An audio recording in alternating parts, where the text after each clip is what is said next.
momentin do të kemi një lidhje të drejt për drejt me një gazetar tjetër nga Shqipëria, por kësaj radhe nga showbizi, nga kjo bota e showbizit dhe jo vetëm, me Redionin, një gazetar shumë i zëshëm dhe shumë aktiv ka qenë në këtë periudhë për sa i përket Big Brother, si reality show shumë i shikuar. Redionin besoj po na dëgjon, se është duke na pritur. Përshëndetje Redion. Përshëndetje të nderuar. Përshëndetje. Redion, nesër finalja, por para finales ne po flasim pak për disa zhvillime që ishin brëm në Big Brother, një pjesë moderatorëve dhe gazetarëve të njohur të Top Channel ishin brenda shtëpisë dhe solën disa dinamika shumë të përfolura për momentin, siç është deklarata e Rozanës për gestin, për faktin që pse s'kishte reaguar, që është bërë shumë e madhe dhe shumë virale në këto momente. Si të duk verzioni i Rozanës? Fillimisht me lejoni që t'ju komplimentoj pasi keni nisur një sfidë që me sa kam parë jeni goxha on top dhe Faleminderit. Faleminderit shumë Redion. Sigurisht mbrëm në shtëpinë e Big Brotherit, le të themi u bën pjesë e saj për gati 2 orë, le të themi staf që punon në Top Channel, pra gazetar dhe moderator. Sigurisht pjesa më pikante që u bë dhe më virale ishte deklarata e Qasi se si Rozana e përshkroi le të themi të gjithë atë zhvillim të situatës të shuplakës së Jozit. Realisht, në komentet le të themi e kanë gjykuar pasi Rozana u shpreh tekstualisht që unë nuk e pash, isha me shpinë, apo dhe deklarata tjetër që aludoj që mund t'ishte le të themi një skenar i të dyve, pasi le të themi analizoj si një goditje, kërcitja si në teatr, por realisht videon ne kemi parë të gjithë, e sidomos ata që e pan live të shtunën, Rozana ishte përballë gestit dhe e pa shuplakën që ja dha Jozi, e sigurisht kjo qasje nuk është pranuar në rjet pasi le të themi gjithë loja e saj e Rozanës ka qenë edhe mbështetur në gestin. I kemi parë këto dyshe shumë aktive për gjatë këtij rrugtimi në Big Brother, e në një moment të tillë ku le të themi gjesti mund kishte nevojë për atë, ajo nuk reagoi, sigurisht reagoi më pas, por në ato 2-3 minuta që janë bërë dhe virale dhe që po komentojnë më shumë, ajo qëndroi indiferente dhe le të themi nuk ndërhyri në këtë situatë. Pse nuk ndërhyri sipas teje? As Rozana, as Lajrti. Pra pse nuk ndërhyri të dytë? Të dy kemi parë që në 2-3 minutat e para qëndruan le të themi sikur po e shijonin spektaklin, më pas është e kot, por ata reaguan, por nuk ishte efekt pasi ishte Gerta ajo që ndërhyri me njëherë. Kjo është edhe një, le të themi, një material për gjithë ata që e komentojnë dhe shikojnë Big Brother si një, le të themi, pik minus të këtyre 2 banorëve, pasi janë banorë që kanë, le të themi, ca vite jetë dhe dinë se si mund të menaxhojnë një situatë dhe mos reagimi i tyre la një shije të hidhur. E një moment tjetër, një deklaratë tjetër e Rozanës ishte që në një moment mendova që janë marrë vesh, nëse e ke kapë edhe këtë pjesë. Që goxha absurde është, domethënë me u marrë vesh për një shuplak të atit siç ishte. Po, një skenar i Jozit edhe gestit në formë shakaje ose diçka e tillë.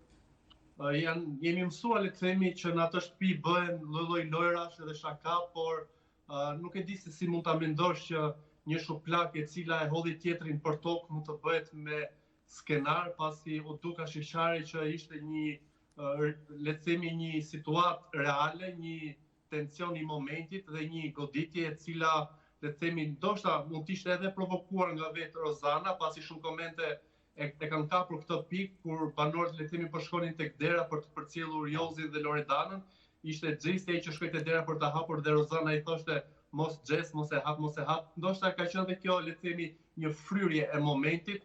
Sigurisht që Jozi e ka menduar veprimin e tij, nuk besoj që ka qenë një veprim i momentit, por shpjegimi dhe le të themi e gjithë qasja e Rozanës nuk ka qenë korrekte me sjelljen dhe me veprimin që ka bërë ajo, se ka qëndruar e ftohtë dhe ka parë goditje. Ndërkohë Redion po shohim që Jozi ka filluar me dal edhe mu paraqit edhe në publik. Cilat janë komentet atje nga Shqipëria? Sigurisht publik dhe të themi më së shumti në rrjetet sociale, ata që komentojnë dhe ndjekin Big Brother, e kam parë që Jozi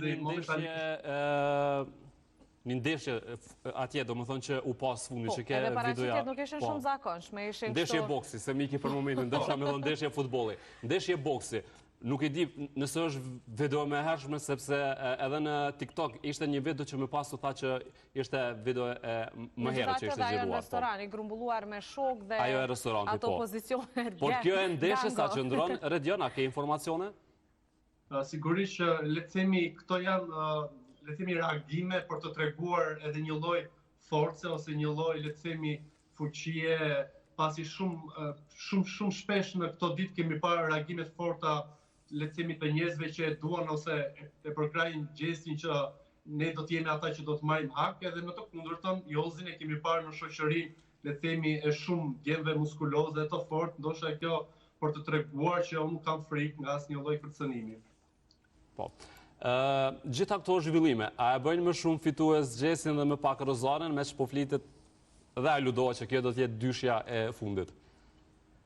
Nuk bie dakord kushtesi sepse këto ditët e fundit po bëhet një lloj paragjykimi se një fitues i Big Brother duhet të jetë një shembull le të themi për të rinjt apo le të themi që sjell një model. Big Brother është një lojë dhe mbetet brenda atij kuadri loje. Nuk është Big Brother le të themi një emision apo një spektakël që do të përcaktoj një fitues e ky fituesi do të bëjë pastaj një globim se si duhet sillet shoqëria. Pa diskutim, brenda këtij formati le të themi ndodhin situata dhe ngjarje që kur ka gabim, marrin dështimin dhe marrin komente të kundërta, por padyshim Gjesti është fenomen me të gjithë të mirat, gabimet, apo dhe me të gjithë adrenalinën, me të gjithë zhurmën, me të gjithë dramat që i ka bërë këtij formati. Ai sot bën fiks 6 muaj që është futur në Big Brotherin e Kosovës dhe në Shqipërisë dhe është një le të themi një eksperiment social unik i një lojtari i vetëm që ka bërë 2 Big Brother, e ka ndryshuar lojën, i kanë nxjerrë le të themi shumë banor me zarf të zi për herë të parë, kanë ndryshuar gjithë rrjedhën e këtij Big Brotheri, kemi parë shumë banor le të themi që kanë dashur që të marrin nga loja apo dhe nga audienca e Gjestit dhe të mos e marrin një personazh i cili ka bërë këtë Big Brother. Për mua duhet ta marri pa diskutim Gjesti, jo sepse le të themi ai është shembulli ideal, se unë e thash edhe më parë, nuk duhet ta klasifikojmë Big Brotherin si një lloj rrugtimi apo një lloj shkolle ku ai që duhet të jetë i gjithë kompletuar. Por për mua vlerësohet loja dinamike që ka bërë dhe që ka mbajtur publikun dhe ka shkuar tek çdo publik. Dhe nga ana tjetër, mesazhi më kryesor ai që ka dhënë është që nuk i është përgjigjur dhunës, por e ka falur atë. Besoj që mesazh më të mirë se ky nuk ka para asnjë edicion tjetër. Me thënë drejtën, në atë moment ishte probleme dhe dhunës me ju përgjigjë, Redion, se ai ishte i shtrirë për tokës. Por gjithsesi Jo vetëm në rastin e fundit, por edhe në shumë raste kur ai godit ose nuk është hera parë që Jozi për shembull në rastin konkret e ka ngucur, ne kemi parë edhe në fillime kur Gjesi është bërë pjesë e shtëpisë, e ka prekur, le të themi e ka provokuar, e ka goditur dhe nuk është ai Gjesi le të themi që i është përgjigjur dhunës. Kjo besoj që është një mesazh që vlen. Nëse flasim për mesazhe që kaq shumë i dua dhe njerëzit që e komentojnë dhe shikojnë Big Brother si një akademi shkence. Redion, po të përshëndesim për sot. Faleminderit shumë për këtë paraqitje. Faleminderit shumë kënaqësi. Faleminderit shumë.